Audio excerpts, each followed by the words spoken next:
Dice. There's an enemy carrier out there begging to be destroyed. But remember to also guard the home plate. Eh bien salut tout le monde, c'est Ezor. Donc aujourd'hui on se retrouve pour une nouvelle vidéo de Battlefield 4 actualité.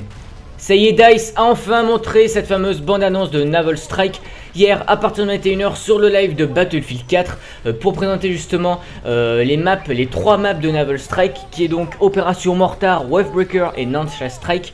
Une seule map n'a pas été montrée, c'est The Lost Island, pour garder encore un peu de suspense justement sur ce pack d'extension qui sera disponible à partir du 25 mars sur Origins. Pour les membres premium, il faudra attendre 2 semaines ensuite pour pouvoir l'acheter. Donc bien sûr vous aurez aussi vers la fin de la vidéo des moments justement de ce live de hier qu'il y a eu justement sur Twitch pour présenter ces trois maps. Donc bien sûr par contre, vu que c'est un live, la qualité ne sera pas forcément au rendez-vous. Il y aura quelques pixels, j'en suis désolé, mais bon voilà, malheureusement le live n'était pas de très bonne qualité. Mais en tout cas ça vous permet de voir un petit peu ce que donnent justement ces maps justement sur le côté marin et au niveau de l'infanterie. Alors justement DICE a voulu tourner ce pack d'extension sur des combats marins justement. Et vous inquiétez pas, l'infanterie y sera justement très demandé. Vous inquiétez pas, parce que c'est vrai qu'il y en avait beaucoup qui avaient peur justement qu'il y ait trop de combats justement sur la mer et pas assez sur la terre justement, parce que c'est vrai qu'il y en a comme moi qui préfèrent jouer infanterie et pas forcément avec des bateaux.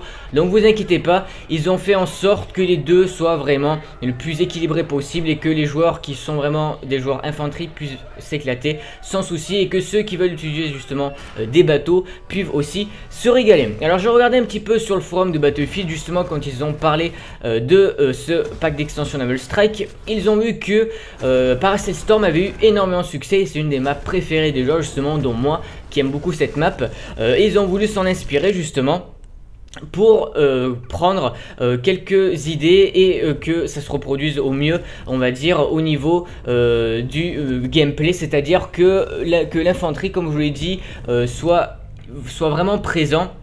Et pas que ce soit tourné que vers des combats maritimes, parce que ce serait un petit peu gênant quand même.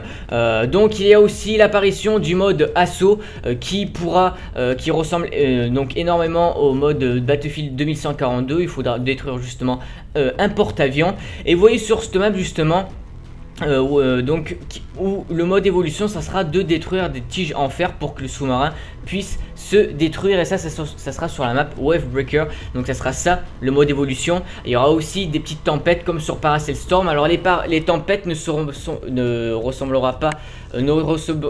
ressembleront pas toutes, vous inquiétez pas, j'ai du mal, excusez-moi, ne se ressembleront pas toutes, vous inquiétez pas pour ça. En tout cas elles seront pas identiques à celles de Paracel Storm. Ils ont voulu faire en sorte qu'elles soient un petit peu toutes différentes les unes des autres, et sur la map, donc sur chaque map, voilà, il y aura une petite tempête à chaque fois, comme sur justement Paracel Storm. Là vous voyez la map donc Opération Mortar, avec à chaque fois différentes îles un petit peu disséminées, et avec des points toujours à capturer, avec un mode rush. Alors les maps sont super sympas, j'ai regardé un petit peu le live et je pense que vous pouvez les voir justement, sont très sympas, sont très dynamiques.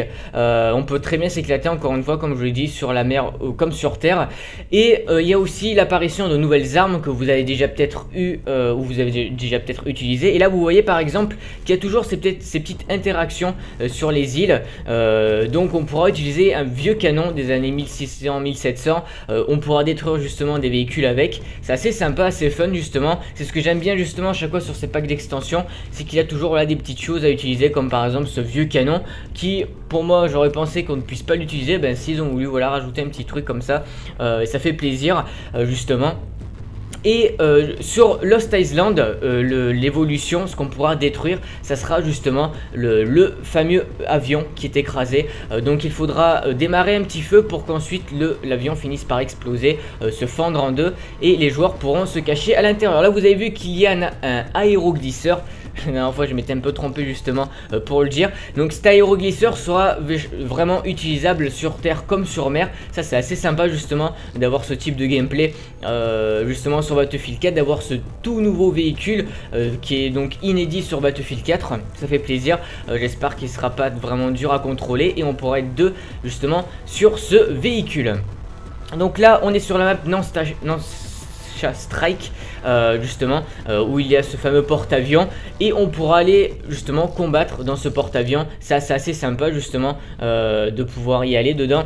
Donc vous voyez encore une fois l'aéroglisseur qui est utilisé. On aura aussi des nouvelles customisations d'armes et de bateaux, et enfin au niveau des véhicules on pourra faire vraiment beaucoup de choses. C'est assez sympa en tout cas, et c'est vrai que ce mode, ce pack Naval Strike, je l'attendais depuis un petit moment déjà, parce que j'avais vraiment envie, voilà, de m'éclater, on va dire, dans le porte-avions, de pouvoir justement utiliser les fameuses mines anti-aériennes, donc des mines anti-aériennes qui seront là justement pour détruire les fameux hélicoptères. Alors les hélicoptères pourront bien sûr contourner, ils auront des choses justement comme des leurres pour pouvoir éviter de se faire exploser justement par les mines anti-aériennes. Vous inquiétez pas pour ça. Comme ils ont des leurres justement pour les missiles, là ils auront des choses pour contourner ces mines anti-aériennes. Il y a aussi un nouveau lance-grenade qui est un 30GL, qui lancera lui 3 grenades. Alors par contre il faudra être beaucoup plus précis pour pouvoir tuer votre adversaire, et ce sera vraiment pour des petits couloirs, ce fameux lance-grenade. Alors ça me gêne un petit peu parce que c'est vrai que j'aime pas forcément que les armes, on va dire, noob soient mises à contribution sur les Battlefield, comme par exemple ce lance-grenade. Alors certes, les maps de Naval Strike sont très aérées, il n'y a pas vraiment de couloir à part dans les porte-avions, donc ça peut aller encore, et je pense qu'il faudra peut-être tirer 2 fois pour pouvoir tuer vos ennemis. Mais par contre sur les maps telles que Opération Métro, là par contre ça risque d'être un peu compliqué, car il y a beaucoup de couloirs justement sur cette map, donc j'espère que ce sera pas une arme très utilisée durant ces parties. J'espère vraiment, parce que ça risque d'être un petit peu contraignant justement. Et bien sûr il y a des nouvelles armes qui vont arriver, telles que des snipers, un magnum, des nouveaux couteaux. Vous inquiétez pas, tout ça je vous en parlerai à la sortie de ce pack d'extension. Je vais acheter le premium, vous inquiétez pas, pour vous faire découvrir toutes ces maps, toutes ces merveilleuses maps. Donc voilà, j'espère vraiment que cette vidéo vous aura plu. En tout cas n'hésitez pas à vous abonner à ma chaîne pour suivre mes prochaines vidéos sur Battlefield 4 une fois par semaine sur ma chaîne, et n'hésitez pas aussi à me suivre sur Twitter et Facebook pour être au courant de mes lives sur Battlefield 4 sur mon Twitch. Les liens de Twitter et Facebook surtout dans la description de la vidéo. Merci encore à vous et ciao tout le monde, bye bye.